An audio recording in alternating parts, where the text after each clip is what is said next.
Atenção! Começa agora uma teleaula de História do Ensino Fundamental. Você vai assistir a teleaula de número 2.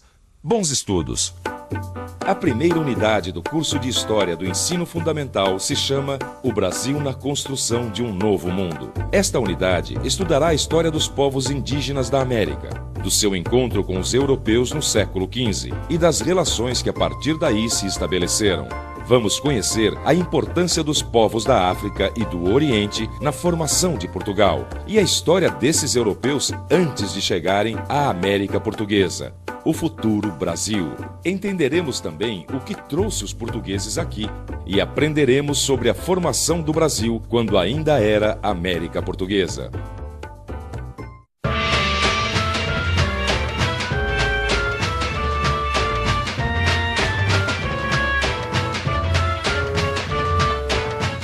Vivemos num país em que se misturam hoje pessoas das mais diferentes origens. Sou da Letônia. Índio, negro. Meu pai é baiano, minha mãe é filha de alemão com italiano. A maior parte dessas pessoas veio para o Brasil trazida por diferentes processos. Uns cruéis, como a escravidão, outros através da imigração, na busca por novas oportunidades. Hoje são todos brasileiros. Mas antes mesmo que os primeiros portugueses aqui chegassem, a nossa terra já era habitada, já possuía nativos com culturas muito desenvolvidas e que foram chamados pelos portugueses de índios. Isso sugere uma pergunta: como foi a história dos primeiros habitantes do continente que habitamos? Você tem alguma ideia?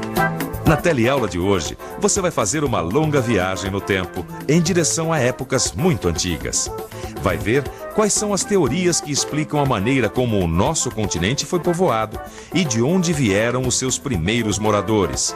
E, por fim, vai procurar entender por que sabemos tão pouco sobre nossos ancestrais.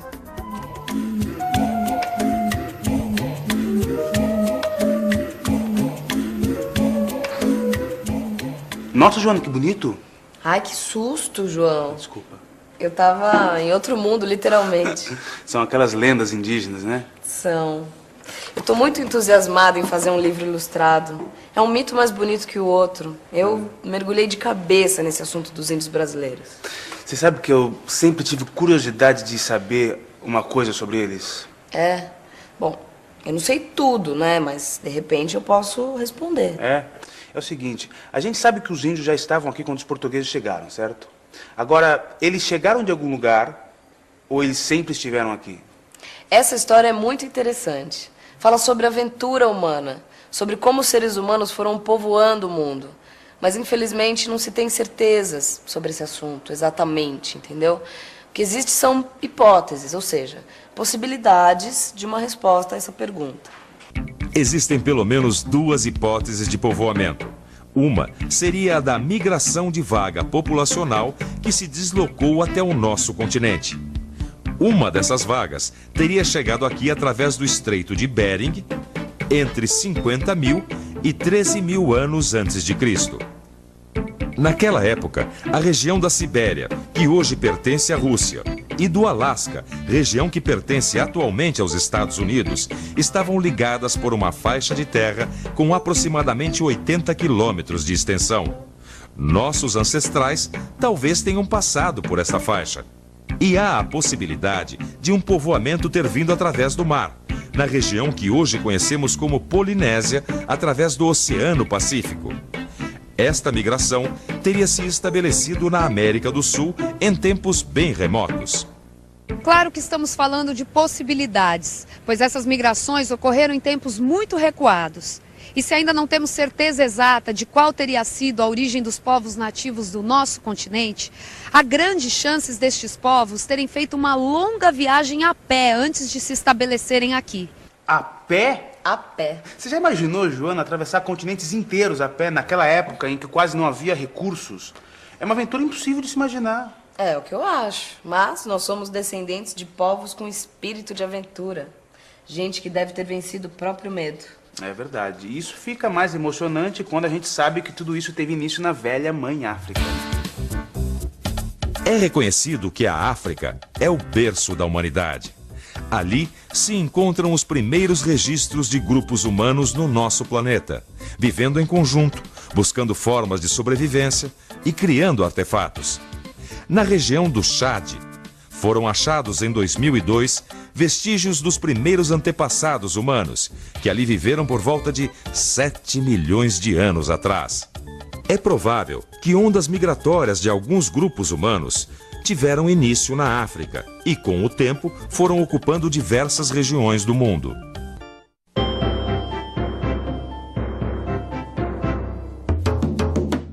É certo que existem condições objetivas e necessidades históricas que causam as ações humanas.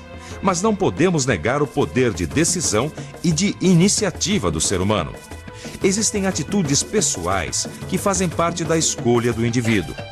E entre estas atitudes está, sem dúvida, o espírito de aventura, que o leva a buscar novos horizontes. Claro que para isso foi preciso que as pessoas se organizassem numa ação coletiva juntamente com outras pessoas que estivessem com as mesmas necessidades e a mesma disposição. Você viu que existem várias hipóteses para o povoamento do nosso continente. E entre elas há uma mais recente que afirma já haver seres humanos na América do Sul muito antes destas ondas migratórias. É que foram encontrados vestígios de presença humana em alguns sítios arqueológicos. Mas onde? No Brasil, no estado do Piauí, existe uma região conhecida como Serra da Capivara, próxima ao município de São Raimundo Nonato. Hoje é um lugar muito seco, mas no passado foi um local verdejante, que com certeza atrairia a presença humana. E neste lugar foram encontrados muitos sinais desses nossos ancestrais. Há grandes chances de outros grupos terem vivido também em outras regiões do Brasil e da América do Sul no mesmo período, ou seja, há quase 50 mil anos atrás. E seguiram pelos séculos seguintes, se espalhando, desbravando regiões, povoando esse nosso imenso continente. Não sei por que eu achava que os índios brasileiros eram mais nômades, que não praticavam agricultura, que ela só era praticada em alguns lugares da América. Mas não foi assim? Algumas pesquisas mostram que não. Em algumas regiões, na Amazônia, até no Nordeste brasileiro, muitos grupos sabiam plantar e colher para a sua sobrevivência. E isso em tempos remotíssimos.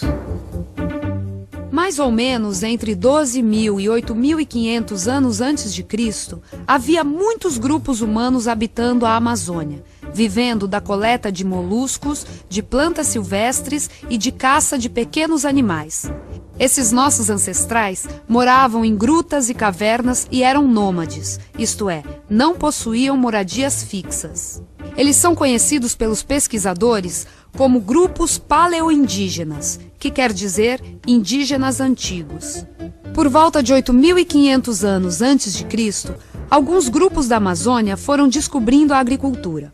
Alguns desses indígenas deixaram a vida nômade já naquele tempo e se estabeleceram de forma mais fixa num local de moradia. Isso aconteceu principalmente na área da várzea amazônica, e existem vestígios dessa presença dos primeiros agricultores da região. Mais tarde, entre 1000 a.C. e o ano 1000 depois de Cristo, alguns desses povos indígenas da Amazônia não apenas desenvolveram a agricultura e passaram a viver num só lugar, como aprenderam a fabricar objetos de cerâmica e produzir mais do que precisavam. Ou seja, conseguiram criar um excedente agrícola, o que permitiu que alguns de seus integrantes se dedicassem a outras atividades. Quando os europeus chegaram ao continente americano no século XV, ele já estava devidamente descoberto por todos os povos que aqui moravam. E entre esses povos havia algumas sociedades com organização muito complexa. No México, na América do Norte, havia as civilizações astecas, toltecas e maias. Na região dos Andes, na América do Sul, viveram os incas. Todas essas civilizações pré-hispânicas haviam desenvolvido sofisticadas estruturas de poder, conheciam astronomia, matemática e criaram técnicas elaboradas de agricultura, além de terem deixado esculturas e monumentos que até hoje impressionam. Mas e aqui no Brasil?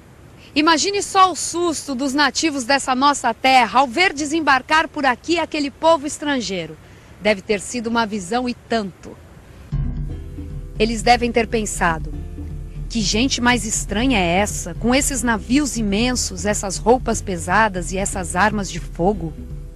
Mas a verdade é que sabemos muito pouco sobre a história dos povos indígenas que habitaram o território brasileiro, a não ser por algumas poucas referências nos documentos dos viajantes portugueses que travaram contato com os primeiros nativos aqui encontrados.